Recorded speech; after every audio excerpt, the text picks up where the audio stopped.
आज हम हिस्ट्री पढ़ेंगे जिसमें हमारा टॉपिक रहेगा महाजनपद काल 600 ईसा पूर्व से 325 ईसा पूर्व। मगध के सबसे प्राचीन वंश का संस्थापक कौन था? बृहद्रथ। बिम्बिसार का संबंध किस वंश से था? हर्यक वंश। हर्यक वंश के किस शासक को कुड़िक कहा जाता था? अजातशत्रु। किस शासक ने गंगा व सोन नदियों पर पाटलिपुत्र नामक नगर की स्थापना की? उदयन ने। सिकंदर महान की मृत्यु कब और कहाँ हुई? 323 ईसा पूर्व बेबीलोन इराक में। सिकंदर महान ने भारत पर आक्रमण कब किया? 325 ईसा पूर्व। सिकंदर का मुख्य युद्ध किस नाम से जाना जाता था? हाइडेस्पीज झेलम का युद्ध। सिकंदर के युद्ध का क्या महत्व है? यूरोप से भारत के लिए थलमार्ग खुला। भारत में सिकंदर का मुख्य युद्ध किसके साथ हुआ? पोरस के साथ। पाली ग्रंथों में गांव के मुखिया को क्या कहा गया है? भोजक। उज्जैन का प्राचीन नाम क्या था? अवंतिका। नंद वंश का संस्थापक कौन था? महापद्म नंद। प्राचीन भारत में पहला विदेशी आक्रमण किसके द्वारा किया गया? ईरानियों। मगध की प्रथम राजधानी कौन सी थी? गिरिब्रज राजगृह। किस शासक ने सर्वप्रथम पाटलिपुत्र को अपनी राजधानी बनाया? उदयन ने। 16 महाजनपदों की सूची किसमें है? अंगुत्तर निकाय में। मगध का कौन सा शासक सिकंदर का समकालीन था? घनानंद। प्रथम ईरानी शासक जिसने भारत के कुछ भाग को अपने अधीन कर लिया था वह कौन था? डेरियस। नंद वंश का अंतिम सम्राट कौन था? धनानंद। भारत में मुद्रा का प्रचलन कब हुआ? 600 ईसा पूर्व। किस शासक ने अवंती को जीतकर मगध का हिस्सा बना दिया? शिशुनाग ने। 6ठी सदी में भारत का सबसे शक्तिशाली राज्य कौन था? मगध। किस शासक को सेनिया नियमित व स्थायी सेना रखने वाला कहा जाता है? बिम्बिसार। गृहपति का अर्थ क्या है? धनी किसान। किस शासक ने राज्यारोहण के लिए अपने पिता की हत्या तथा बाद में वह अपने पुत्र द्वारा मारा गया? अजातशत्रु। विश्व का प्रथम गणतंत्र किसके द्वारा और कहाँ स्थापित किया गया? लिच्छवी वंश द्वारा वैशाली में। महाजनपदों का उदय कब हुआ? 6ठी शताब्दी। किस जैन ग्रंथ में 16 महाजनपदों का वर्णन है जो अंगुत्तर निकाय से थोड़ा अलग है? भगवती सूक्त में। भारत में पहला यूरोपीय आक्रमण किसके द्वारा किया गया? यूनानियों द्वारा। किस शासक को उग्रसेन कहा जाता था? महापद्म नंद को। सिकंदर के साथ भारत आने वाला इतिहासकार कौन था? हेरोडोटस। काशी और लिच्छवी का विलय मगध साम्राज्य में किसने किया? अजातशत्रु ने। अजातशत्रु का उपनाम क्या था? कुड़िक। अजातशत्रु किस धर्म का अनुयायी था? बौद्ध धर्म का। अजातशत्रु की हत्या किसने की? उदयन ने। अजातशत्रु गद्दी पर कब बैठा? 492 ईसा पूर्व। धनानंद के बाद शासन किसने प्राप्त किया? चंद्रगुप्त मौर्य। धार्मिक आंदोलन 6ठी सदी ईसा पूर्व से 4ठी सदी ईसा पूर्व। हिंदू धर्म का आधार कौन से ग्रंथ हैं? वेद। हिंदू धर्म की पवित्र पुस्तकें कौन सी हैं? रामायण, महाभारत, वेद और पुराण। पुराण 18 हैं। अद्वैतवाद का सिद्धांत किसने प्रतिपादित किया? शंकराचार्य ने। विशिष्ट द्वैतवाद का सिद्धांत किसने दिया? रामानुजन ने। द्वैतवाद का सिद्धांत किसने दिया? माधवाचार्य ने। द्वैत अद्वैत का सिद्धांत किसने दिया? निम्बकाचार्य ने।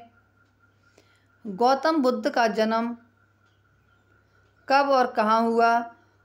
563 ईसा पूर्व लुम्बिनी नेपाल में। गौतम बुद्ध की मृत्यु कब और कहाँ हुई? 483 ईसा पूर्व कुशीनगर उत्तर प्रदेश में। गौतम बुद्ध को ज्ञान कहाँ प्राप्त हुआ? गया बिहार में। गौतम बुद्ध ने अपना पहला धर्मोपदेश कहाँ दिया था?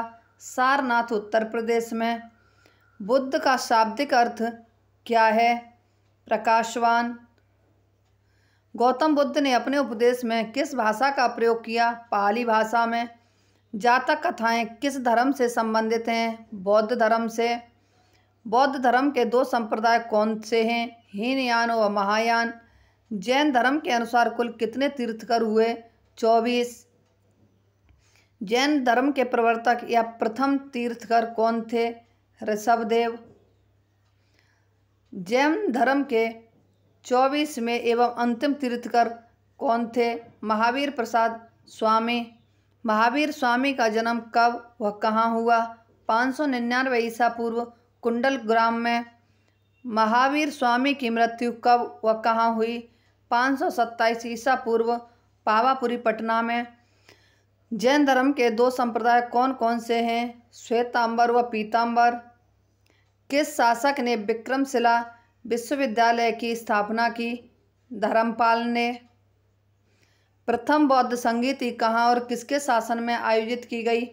सप्तपदी गुफा राजगृह अजातशत्रु के शासनकाल में। द्वितीय बौद्ध संगीति कहाँ और किसके शासनकाल में आयोजित की गई? चुल्लुबग वैशाली कालाशोक के शासनकाल में। किस शासक द्वारा तृतीय बौद्ध संगीत को संरक्षण प्रदान किया? अशोक। चतुर्थ बौद्ध संगीति कहाँ और किसके शासनकाल में आयोजित की गई? कुंडलवन कश्मीर कनिष्क के शासनकाल में। बौद्ध ग्रंथ त्रिपिटक की रचना किस भाषा में की गई? पाली भाषा में। सांची किसके लिए विख्यात है? सबसे बड़े बौद्ध स्तूप के लिए।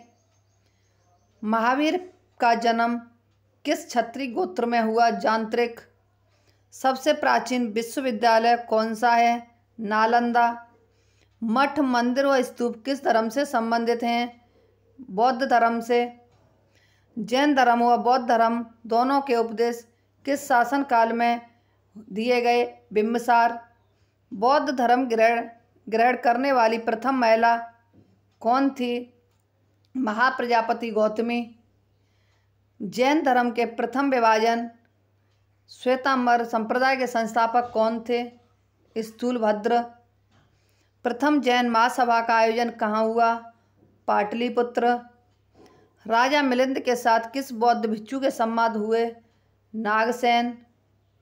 जैन धर्म के श्वेतांबर व दिगंबर संप्रदायों का विभाजन कब हुआ? चंद्रगुप्त मौर्य के समय में। महावीर जैन संघ की स्थापना कहाँ की गई? पावा में। महावीर की मृत्यु के बाद जैन संघ का अध्यक्ष कौन था? सुधर्मन। जैन धर्म की प्रसिद्ध पवित्र पुस्तक कौन सी है? आगम। जैन ग्रंथ कल्पसूत्र के रचयिता कौन है? भद्रबाहु। जैन धर्म को अंतिम राज्य की संरक्षण किस वंश के शासकों ने दिया? गुजरात के चालुक्य ने। बौद्धों की रामायण किस ग्रंथ को कहा जाता है? बुद्ध चरित्र को। बुद्ध चरित्र की रचना किसने की? अश्वघोष ने। महाविभाषा शास्त्र के रचयिता कौन थे? वसुमित्र। कौन सी बौद्ध रचना गीता के समान पवित्र मानी जाती है? अभिधम्म पिटक। योगाचार या विज्ञानवाद के प्रतिपादक कौन हैं? मैत्रेयनाथ। भारत के दक्षिण में स्थित देशों में बौद्ध धर्म का कौन सा संप्रदाय प्रचलित था? हीनयान। बौद्ध धर्म का मूल आधार क्या है? 4 आर्य सत्य। अनेकांतवाद किस धर्म के लोगों का सिद्धांत व दर्शन है? जैन मत। महाधार्मिक घटना महामस्तकाभिषेक किससे संबंधित है? बाहुबली। परसृष्टि पर्व रचना किस धर्म से संबंधित है? जैन धर्म से। परसृष्टि पर्व के रचयिता कौन हैं? हेमचंद्र। बौद्ध धर्म को भारत में किस शासक ने अंतिम संरक्षण दिया? बंगाल के पालों ने। भारत के उत्तरी देशों में बौद्ध धर्म के किस संप्रदाय का प्रचलन था? महायान। बौद्ध धर्म के सिद्धांतों का उल्लेख किस ग्रंथ में है? सुत्त पिटक में। किसने कृष्ण को हेरोक्लीज कहा? मेगस्थनीज ने। इस्लाम धर्म के संस्थापक कौन थे? हजरत मोहम्मद साहब। मोहम्मद साहब का जन्म कब और कहाँ हुआ? 570 ईसा पूर्व मक्का में। मोहम्मद साहब के जन्मदिन पर कौन सा पर्व मनाया जाता है? ईद ए मिलाद उल नबी। पारसी धर्म का मुख्य ग्रंथ कौन सा है? जैन अवेस्ता। महावीर की पहली बिछुड़ी कौन थी? चंदना। इसी के साथ ही हमारी आज की ये क्लास समाप्त होती है। हमारी अगली क्लास कल होगी। यदि हमारी ये वीडियो आपको पसंद आती है तो हमारे चैनल को लाइक, सब्सक्राइब, शेयर व कमेंट अवश्य करें। धन्यवाद।